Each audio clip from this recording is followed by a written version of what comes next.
नमस्कार विद्यार्थियों। आज का जो हमारा टॉपिक है वो है मैग्नेटिक बिहेवियर ऑफ सब्सटेंस, यानी पदार्थ का चुंबकीय व्यवहार। तो देखिए, चुंबकीय व्यवहार के आधार पर पदार्थ 5 प्रकार के होते हैं। अब देखो ये 5 प्रकार कौन कौन से होते हैं।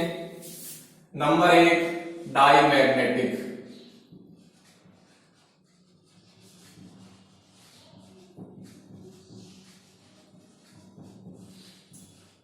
डाईमैग्नेटिक सब्सटेंस, जिसको हम हिंदी में कहते हैं प्रतिचुंबकीय पदार्थ। प्रतिचुंबकीय पदार्थ। दूसरा हम देखें पैरामैग्नेटिक।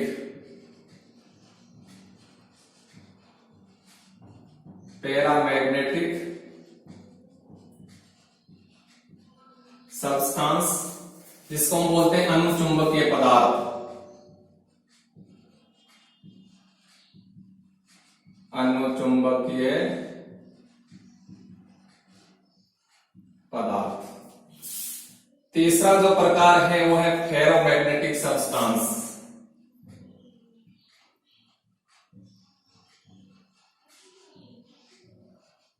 फेरोमैग्नेटिक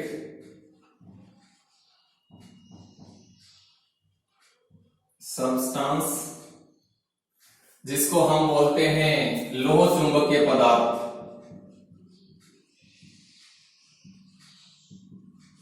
लोह चुंबकीय पदार्थ। चौथा जो प्रकार होता है वो होता है anti ferromagnetic substance. Anti ferro magnetic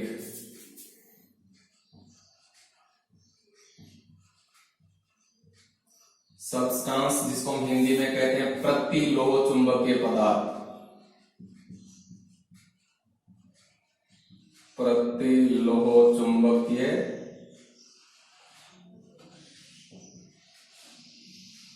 पदार्थ। 5 नंबर हम बात करें तो फेरी मैग्नेटिक सब्सटेंस।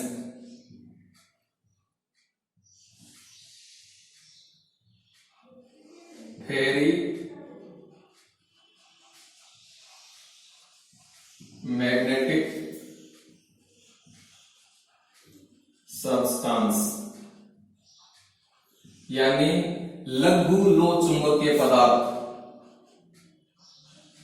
लघु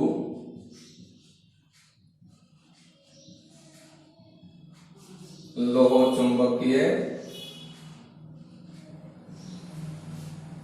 पदार्थ।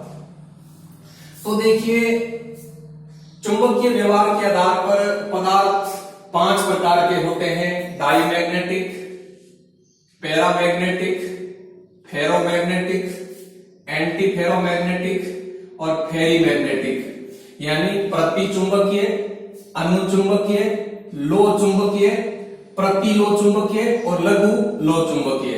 तो अब हम इनके बारे में एक एक करके पढ़ेंगे।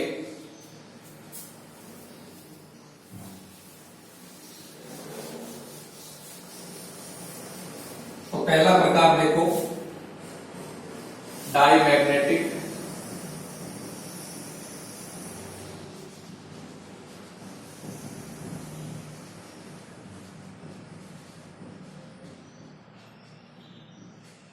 सब्सटेंस यानी प्रतिचुंबकीय पदार्थ। अब देखो, प्रतिचुंबकीय पदार्थ कौन से होते हैं। देखो, इन पदार्थों में सभी इलेक्ट्रॉन्स युग्मित अवस्था में होते हैं। सभी इलेक्ट्रॉन्स पेयर्ड अवस्था में, यानी युग्मित अवस्था में होते हैं। तो पहली बात यह हो गई कि जो डाईमैग्नेटिक सब्सटेंस होते हैं, यानी जो प्रतिचुंबकीय पदार्थ होते हैं, इन प्रतिचुंबकीय पदार्थों में उपस्थित सभी इलेक्ट्रॉन्स युग्मित अवस्था में होते हैं। दूसरी बात देखो, इन पदार्थों के चुंबकीय आघूर्ण का मान सदैव 0 होता है, यानी टोटल मैग्नेटिक मोमेंट का मान सदैव 0 होता है, क्योंकि इनमें सभी इलेक्ट्रॉन है वो युग्मित अवस्था में होते हैं, अतः इन पदार्थों के चुंबकीय आघूर्ण का मान सदैव 0 होता है। तीसरी बात, यदि इन पदार्थों पर बाह्य चुंबकीय क्षेत्र लगा दिया जाए तो ये पदार्थ क्या करते हैं, बाह्य चुंबकीय क्षेत्र से प्रतिकर्षित होते हैं, यानी बाह्य चुंबकीय क्षेत्र लगाने पर ये पदार्थ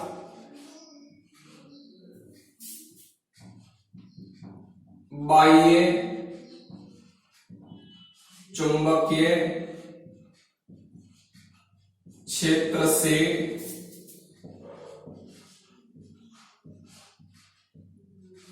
प्रतिकर्षित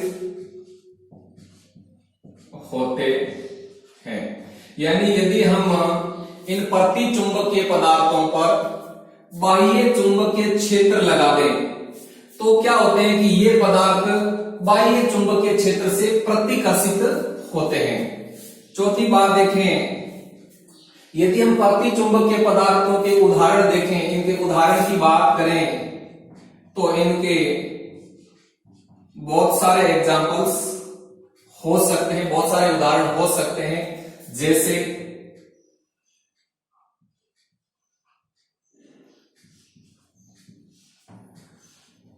यह एक प्रति चुंबकीय संकुलाइन है। इसी प्रकार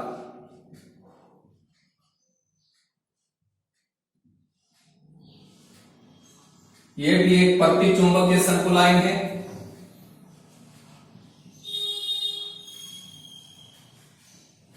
यह भी एक प्रति चुंबकीय संकुल यौगिक है। इसके अलावा और भी बहुत सारे प्रति चुंबकीय पदार्थ होते हैं। तो ये हो गया प्रति चुंबकीय पदार्थ यानी डाईमैग्नेटिक सब्सटेंस, यानी प्रति चुंबकीय पदार्थ। अब दूसरा हम लेते हैं पैरामैग्नेटिक सब्सटेंस यानी अनुचुंबकीय पदार्थ। दूसरा है पैरामैग्नेटिक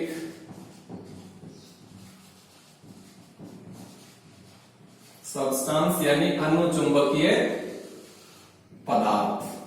अब देखो अनुचुंबकीय पदार्थ कौन से होते हैं, अनुचुंबकीय पदार्थों की क्या विशेषताएं होती हैं वो देखो। तो अनुचुंबकीय पदार्थ ऐसे पदार्थ होते हैं जिनमें एक या एक से अधिक अनपेयर्ड इलेक्ट्रॉन्स पाए जाते हैं, यानी इनमें एक या एक से अधिक अनपेयर्ड इलेक्ट्रॉन्स यानी अयुग्मित इलेक्ट्रॉन्स पाए जाते हैं। तो पहली बात ये होगी, पहली विशेषता ये होगी कि जो अनुचुंबकीय पदार्थ होते हैं, इन अनुचुंबकीय पदार्थों में एक या एक से अधिक अनपेयर्ड इलेक्ट्रॉन्स यानी अयुग्मित इलेक्ट्रॉन्स पाए जाते हैं। दूसरी बात देखें, यानी इनकी दूसरी विशेषता देखें तो इनके सकल चुंबकीय आघूर्ण का मान 0 नहीं होता है, यानी टोटल मैग्नेटिक मोमेंट, जिसको म्यू नामक संकेत से शो करते हैं, टोटल मैग्नेटिक मोमेंट का मान 0 नहीं होता है, यानी इनके चुंबकीय आघूर्ण का मान 0 नहीं होता है, क्योंकि इनमें एक या एक से अधिक अयुग्मित इलेक्ट्रॉन्स पाए जाते हैं। तीसरी बात देखें कि यदि हम इन पदार्थों पर यानी अनुचुंबकीय पदार्थों पर बाह्य चुंबकीय क्षेत्र लगा दें तो क्या होगा। देखो ये पदार्थ चुंबकीय बल रेखाओं को अपनी ओर आकर्षित करते हैं और जैसे ही बाह्य चुंबकीय क्षेत्र हटाते हैं तो इनका चुंबकत्व समाप्त हो जाता है। यानी तीसरी विशेषता यह होगी कि बाह्य चुंबकीय क्षेत्र लगाने पर ये पदार्थ चुंबकीय बल रेखाओं को अपनी ओर आकर्षित करते हैं, अपनी ओर आकर्षित करते हैं। यानी कहने का अर्थ है कि जब इन पदार्थों पर यानी अनुचुंबकीय पदार्थों पर बाह्य चुंबकीय क्षेत्र लगाया जाता है तो ये अनुचुंबकीय पदार्थ एक चुंबक की तरह व्यवहार करने लगते हैं, यानी ये चुंबकीय बल रेखाओं को अपनी ओर आकर्षित करते हैं। लेकिन बाह्य चुंबकीय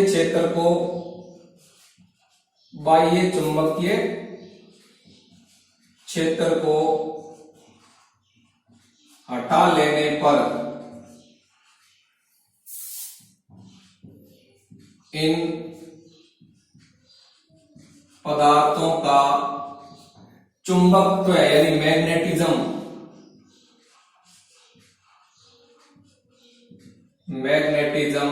यानी चुंबकत्व समाप्त हो जाता है।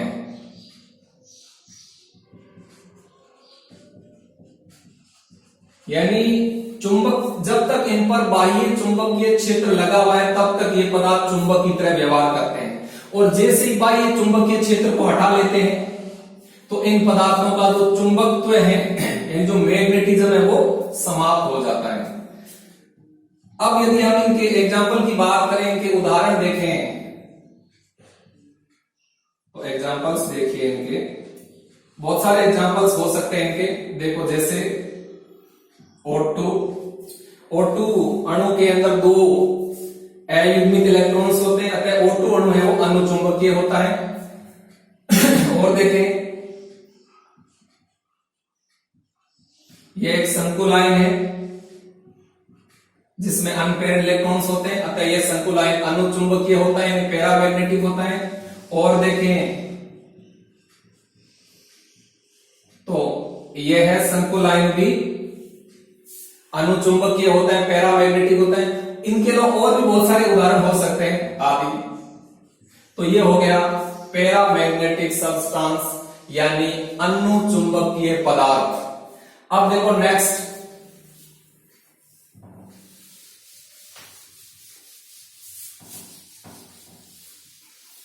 तीसरा प्रकार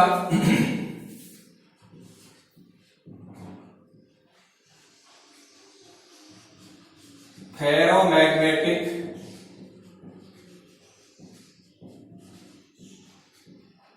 सब्सटेंस यानी लोह चुंबकीय पदार्थ। अब देखो लोह चुंबकीय पदार्थ कौन से होते हैं, इनकी क्या विशेषताएं होती हैं। तो पहली विशेषता देखते हैं तो इन पदार्थों में अधिक संख्या में अनपेयर्ड इलेक्ट्रॉन्स पाए जाते हैं, यानी अधिक संख्या में अनपेयर्ड इलेक्ट्रॉन्स यानी अधिक संख्या में अयुग्मित इलेक्ट्रॉन्स इन पदार्थों में पाए जाते हैं, पहली बात। दूसरी बात देखें तो इन पदार्थों की सकल चुंबकीय आघूर्ण का मान शून्य नहीं होता है, यानी चुंबकीय आघूर्ण का मान मैग्नेटिक मोमेंट यानी जिसको म्यू नामक संकेत से शो करते हैं का मान शून्य नहीं होता है, यानी इनके चुंबकीय आघूर्ण का मान शून्य नहीं होता है।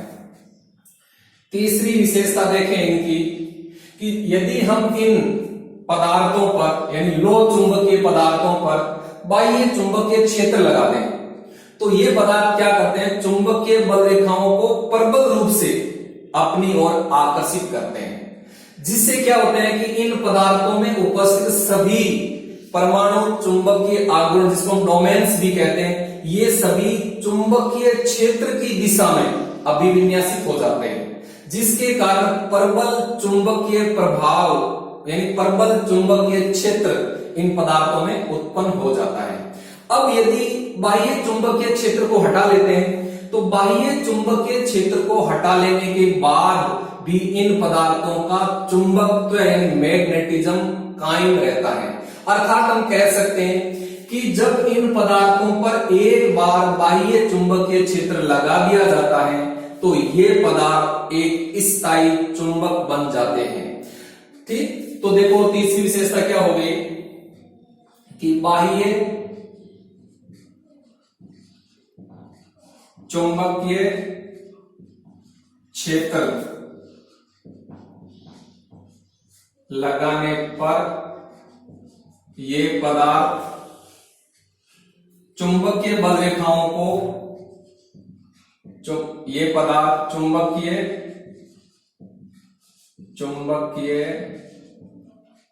बल रेखाओं को प्रबल रूप से अपनी ओर आकर्षित करते हैं, अपनी ओर आकर्षित करते हैं तथा इनमें उपस्थित सभी परमाणु चुंबकीय आघूर्ण, सभी परमाणु चुंबकीय आघूर्ण, सभी परमाणु चुंबकीय आघूर्ण जिसको हम डोमेन्स भी कहते हैं, सभी परमाणु चुंबकीय आघूर्ण चुंबकीय क्षेत्र की दिशा में, चुंबकीय क्षेत्र की दिशा में अभिविन्यासित हो जाते हैं, अभिविन्यासित हो जाते हैं, जिसके कारण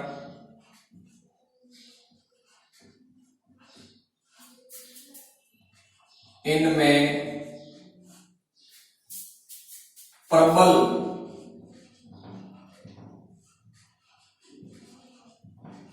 चुंबकीय प्रभाव उत्पन्न होता है। अब यदि बाह्य चुंबकीय क्षेत्र को हटा लेते हैं, यदि बाह्य चुंबकीय क्षेत्र को हटा लिया, यदि बाह्य चुंबकीय क्षेत्र को हटा लिया जाता है तो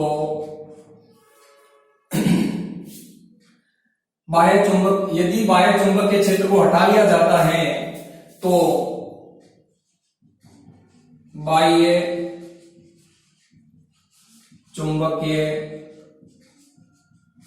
क्षेत्र की अनुपस्थिति में भी इनका मैग्नेटिज्म यानी चुंबकत्व कायम रहता है।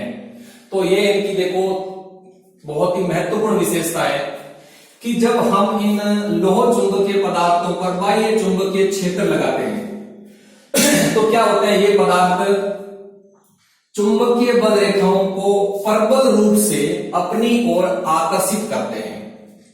तो तो इससे क्या होता है कि इन पदार्थों में उपस्थित सभी परमाणु चुंबकीय आवरण, जिसको हम डोमेन्स भी कहते हैं, वो चुंबकीय क्षेत्र की दिशा में अभिविन्यासित हो जाते हैं, जिसके कारण इन पदार्थों में प्रबल चुंबकीय प्रभाव उत्पन्न हो जाता है। अब यदि बाह्य चुंबकीय क्षेत्र को हटा लिया जाता है तो बाह्य चुंबकीय क्षेत्र की अनुपस्थिति में भी इन पदार्थों का मैग्नेटिज्म यानी चुंबकत्व कायम रहता है। अर्थात कहने का अर्थ ये हो गया कि यदि लोह चुंबकीय पदार्थों पर जब एक बार बाह्य चुंबकीय क्षेत्र लगा दिया जाता है तो ये पदार्थ एक स्थायी चुंबक बन जाते हैं। ठीक, नेक्स्ट विशेषता हम देखें इन पदार्थों की। तो इन पदार्थों का जो उपयोग है वो मुख्यतः स्थायी चुंबक बनाने में किया जाता है। यानी हम इनके यूज की बात करें, इनके उपयोग की बात करें तो इनका उपयोग है वो मुख्यतः स्थायी चुंबक बनाने में किया जाता है। इन पदार्थों से स्थायी यानी परमानेंट मैग्नेट, स्थायी चुंबक बनाए जाते हैं।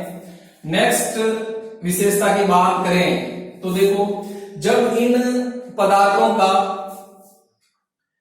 टेम्परेचर बढ़ाया जाता है, जब इन पदार्थों का टेम्परेचर बढ़ाया जाता है तब क्या होता है, देखो कि इन पदार्थों की चुंबकीय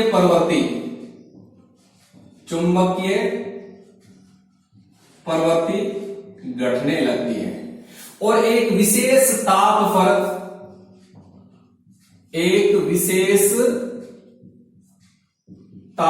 पर ये पदार्थ अनुचुंबकीय पदार्थों की तरह व्यवहार करने लगते हैं।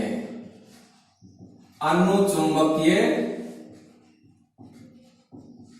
पदार्थों की तरह व्यवहार करने लगते हैं। तो इस विशेष ताप को हम क्यूरी ताप कहते हैं। क्यूरी ताप कहते हैं। तो दोबारा देखिए, क्यूरी ताप क्या होता है? क्यूरी ताप वह ताप होता है जिस ताप पर लोह चुंबकीय पदार्थ अनुचुंबकीय पदार्थों की तरह व्यवहार करने लगते हैं, तो उस ताप को हम क्यूरी ताप कहते हैं। अलग अलग लोह चुंबकीय पदार्थों का क्यूरी ताप अलग अलग होता है। जैसे हम बात करें लोहे की, तो लोहे का क्यूरी ताप होता है 1043 केल्विन। इसी प्रकार कोबाल्ट की बात करें तो कोबाल्ट का क्यूरी ताप होता है 1400 केल्विन। यानी क्यूरी ताप पर क्या होता है कि क्यूरी ताप वह ताप होता है जिस ताप पर लोह चुंबकीय पदार्थ अनुचुंबकीय पदार्थों की तरह व्यवहार करने लगते हैं। नेक्स्ट हम इनके उदाहरण देखें, यानी इनके एग्जाम्पल की बात करें कि इनके कौन कौन से एग्जाम्पल्स होते हैं, इनके उदाहरण की बात करें तो लोहा, निकल, कोबाल्ट, क्रोमियम ऑक्साइड आदि लोह चुंबकीय पदार्थों के उदाहरण हैं।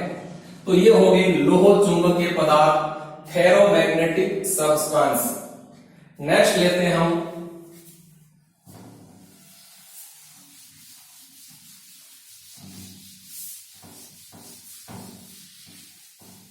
चार नंबर, एंटी फेरोमैग्नेटिक सब्सटेंस।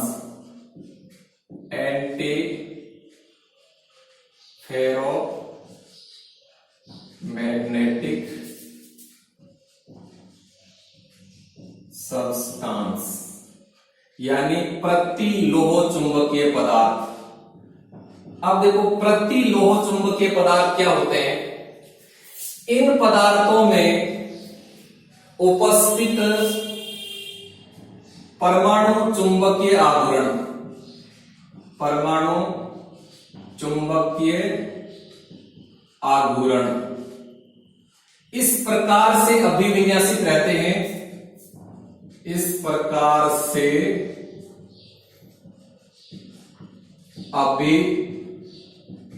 अभिविन्यासित रहते हैं कि सभी परमाणु चुंबकीय आघूर्ण आपस में एक दूसरे के चुंबकीय प्रभाव को, सभी परमाणु चुंबकीय आघूर्ण आपस में एक दूसरे के चुंबकीय प्रभाव को निरस्त कर देते हैं, निरस्त कर देते हैं। अतः इनका सकल चुंबकीय आघूर्ण, अतः इन पदार्थों का सकल चुंबकीय आघूर्ण शून्य होता है, शून्य होता है।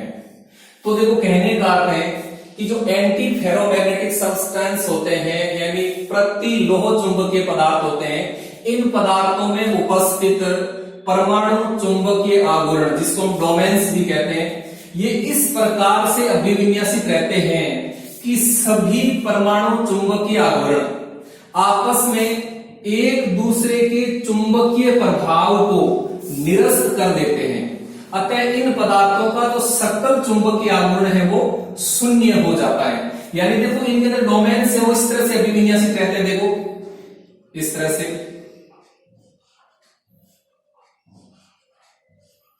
यानी जिसको हम परमाणु चुंबकीय आघूर्ण भी कहते हैं। इस प्रकार से परमाणु चुंबकीय आघूर्ण अभिविन्यासित रहते हैं। तो ये सारे परमाणु चुंबकीय आघूर्ण आपस में एक दूसरे के चुंबकीय प्रभाव को समाप्त कर देते हैं। अतः पदार्थ का टोटल मैग्नेटिक मोमेंट है वो शून्य हो जाता है। तो ऐसे पदार्थ को हम बोलते हैं एंटी फेरोमैग्नेटिक सब्सटेंस। तो अब हम दूसरी विशेषता की बात करें इनके, कि यदि हम इन पदार्थों का टेम्परेचर बढ़ा दें, जब इन पदार्थों का टेम्परेचर बढ़ा दिया जाता है तो इन पदार्थों की चुंबकीय प्रवृत्ति का मान बढ़ता है और एक विशेष ताप पर, एक विशेष ताप पर चुंबकीय प्रवृत्ति का मान, चुंबकीय प्रवृत्ति का मान मैक्सिमम हो जाता है। तो वह ताप, जिस ताप पर चुंबकीय प्रवृत्ति का मान मैक्सिमम हो जाता है, उस विशेष ताप को हम बोलते हैं नील ताप। क्या बोलते हैं? नील ताप। अब देखो, नील ताप क्या होता है? नील ताप वह ताप होता है जिस ताप पर प्रतिलोह चुंबकीय पदार्थों की चुंबकीय प्रवृत्ति का मान मैक्सिमम होता है, तो उस ताप को हम बोलते हैं नील ताप। अब हम इन पदार्थों के उदाहरण की बात करें तो इनके बहुत सारे उदाहरण हो सकते हैं। जैसे देखो, इनके एग्जाम्पल की बात करें हम तो MnO,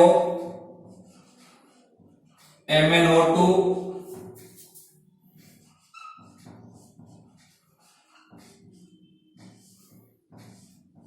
Cl2 आदि एंटी फेरोमैग्नेटिक सब्सटेंस होते हैं। इनके और भी बहुत सारे उदाहरण इनके हो सकते हैं। तो ये हो गया प्रतिलोह चुंबकीय पदार्थ। नेक्स्ट देखो,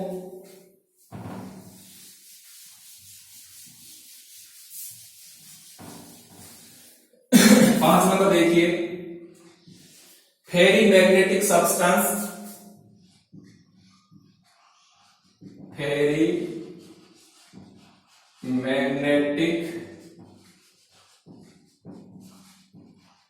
सब्सटेंस, इसको बोलते हैं लघु लो चुंबकीय पदार्थ। तो देखो, लघु लो चुंबकीय पदार्थ क्या होते हैं? इन पदार्थों में उपस्थित परमाणु चुंबकीय आघूर्ण इस प्रकार से अभिविन्यासित रहते हैं कि सभी परमाणु चुंबकीय आघूर्ण आपस में एक दूसरे के चुंबकीय प्रभाव को पूर्ण रूप से निरस्त नहीं कर पाते। अतः इन पदार्थों के चुंबकीय आघूर्ण का मान शून्य नहीं होता है, बल्कि इन पदार्थों के चुंबकीय आघूर्ण का मान कुछ न कुछ अवश्य होता है। तो देखो, यानी परमाणु चुंबकीय आघूर्ण, परमाणु चुंबकीय आघूर्ण जिसको हम डोमेन्स भी कहते हैं, परमाणु चुंबकीय आघूर्ण इस प्रकार से अभिविन्यासित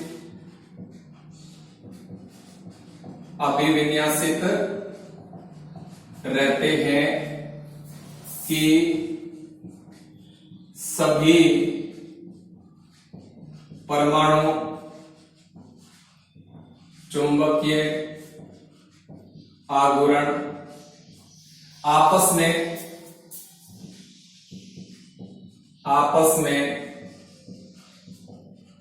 एक दूसरे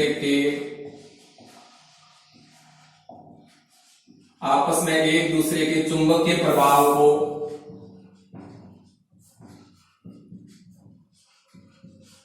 पूर्ण रूप से निरस्त नहीं कर पाते हैं, निरस्त नहीं कर पाते हैं। अतः इन पदार्थों के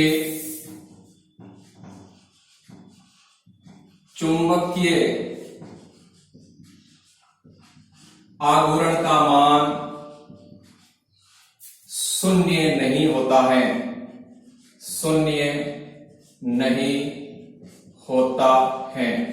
यानी इन पदार्थों के अंदर जो परमाणु चुंबकीय आघूर्ण होते हैं, इसको डोमेन्स कहते हैं, ये इस प्रकार से अभिविन्यासित रहते हैं कि सभी परमाणु चुंबकीय आघूर्ण आपस में एक दूसरे के चुंबकीय प्रभाव को पूर्ण रूप से निरस्त नहीं कर पाते हैं।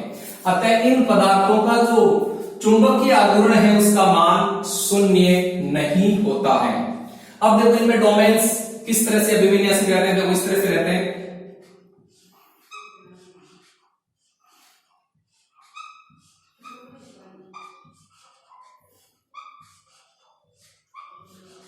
इस तरह से